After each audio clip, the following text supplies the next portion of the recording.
NAIA or New NAIA na iba na ang namumuno ngayon ay nangunguna pa rin sa pinaka-worst airport sa buong mundo. Na sobrang layo na sa standard ng mga pang-world class na airport ng mga karatig or kapitbahay nating bansa. Aminado naman ang NAIA na hindi naman maisasakatuparan ang pagbabago agad-agad sa paliparan. Pero yan na ang ginagawa nila. NAIA, itinanghal na naman bilang worst airport in the world. Why am I not surprised? Ayon yan sa Australian firm na Compare the Market. Nakakuha ng score na 0.24 out of 10 ang ating national airport. Ayan. Worst airport pa rin daw ang NAIA base sa pag-aaral ng isang foreign website. Ang pangako naman ng pamunuan ng paliparan sa Frontline Report ni Gerard de la Peña. Naalala niyo ba ang kontrobersyal na surot sa NAIA? Meron pang ang naispatang daga. Sinasalamin niyan ang level ng kalinisan sa ating airport.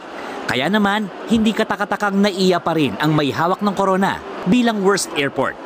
Base yan sa foreign website na Compare the Market. Number 1 sa pinakamagandang airport ang kapitbahay nating Hong Kong.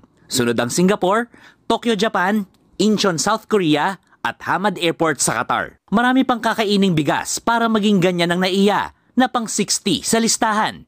Pinagbasehan ng score ang Google Review Ratings, efficiency, accessibility, kalidad ng serbisyo, kalinisan, flight report at rating sa Skytrax na isang airport rating and ranking system. Lumalabas na NAIA ang may pinakamababang kalidad ng serbisyo. Kaya naman, nagtanong-tanong kami sa mga pasahero sa NAIA kung ano ang gustong baguhin sa ating paliparan. I hope just the Wi-Fi will improve. And in the international airports, the moment you arrive by the land, the Wi-Fi is very fast. Mainit na sa labas, mas mainit pa sa loob. Ayon sa Manila International Airport Authority, target nilang burahin ang bansag sa NAIA bilang worst airport. Pero binigyan din nilang hindi ito agad na maisasakatuparan, bagamat ginagawa na ng paraan. Ang pansin ko lang sa Pilipinas ay bakit napakahilig nilang i-privatize ang mga pag-aari ng gobyerno.